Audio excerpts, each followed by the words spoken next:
Hello and welcome to class number 2. Today we're going to cover the nutritional importance of eating a rainbow of fruits and vegetables. And we're also going to learn how to add specific ingredients and nutrients to salads in order to achieve fullness or satiety.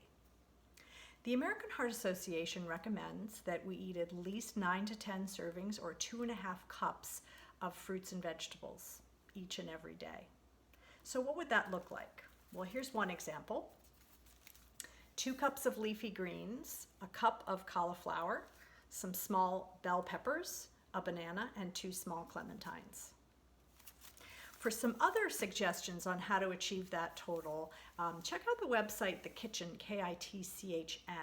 There are a lot of great ideas there, and we'll post the link for you below.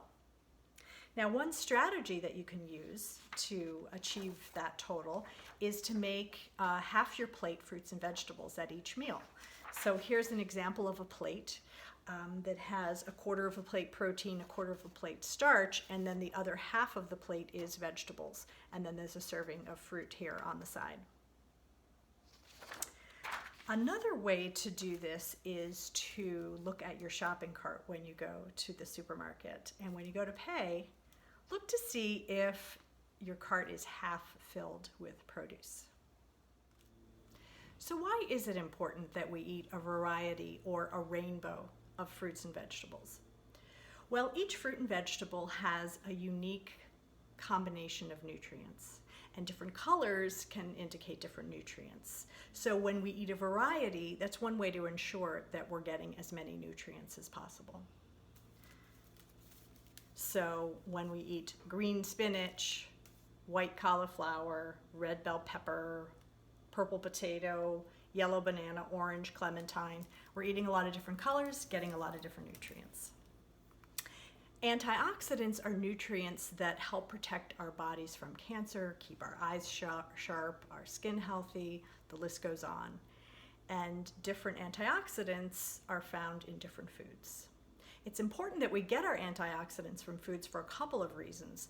The first is that the nutrients in foods interact with each other and complement each other, so you don't get the same benefit from taking a supplement.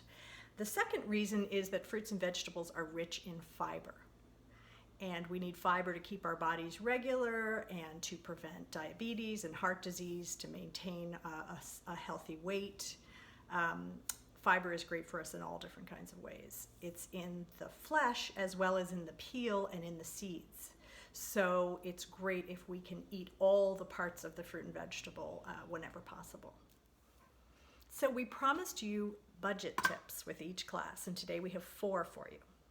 The first is to buy frozen fruits and vegetables, which usually are less expensive than fresh. And luckily, they are almost as nutritious and delicious. And that's because they are harvested at the peak of ripeness and then flash frozen, which locks in the nutrients and flavors. The second tip is to buy canned fruits and vegetables, which is a very economical option, especially if you can find store brand products. You do have to be careful, though, that you're reading the nutrition facts panel and the ingredients list, because some vegetables are packed in sauces that are high in sodium and extra calories.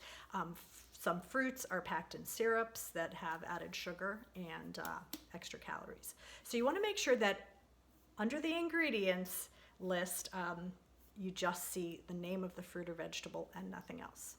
For example, I've got a can of cherries and a can of blackberries here. And the blackberries actually say on the front, whole blackberries in a light syrup.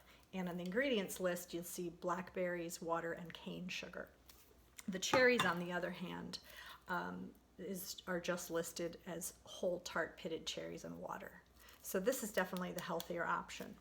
If you do have canned fruits and vegetables that are not just packed in water, you can give them a good rinse before eating, and that will get rid of some of the sodium and sugar. If you eat fruits that are just packed in water, though, you want to make sure that you save the water or 100% juice and consume it along with the fruit so you get maximum nutritional benefits. The third tip is to eat fruits and vegetables that are in season. And how do you know that a fruit or vegetable is in season? Usually it's prominently displayed in the store and plentiful. So for example, when you see a large bin in the front of the supermarket that has watermelons in it, you're usually going to get a pretty good price for those. Same thing with strawberries. Strawberries will be displayed in the front of the store in those cardboard containers, and they'll be $3 or $4 a piece. That's how you know they're in season, as opposed to the strawberries that you have to hunt down within the store, and they're in those clear plastic clamshell containers, and they're $8 or $10 a container. Those are not in season. The other thing to remember is that fruits that are in season at the same time can often be substituted for one another. So you can buy the one that is less expensive. Apples and pears are a good example of that. If you're making an apple pie and pears are less expensive, swap in pears and use those instead. The same thing with berries. Berries can be substituted for one another. So if you were going to make a blueberry pie but blackberries are less expensive, just swap in the blackberries and it'll be equally delicious. The other thing to do is to visit farmers markets, because that will always let you know what's in season and usually be a pretty good price. Final tip is to make your own, from scratch, salad dressings, dips, sauces, rather than buying the bottled ones from the supermarket.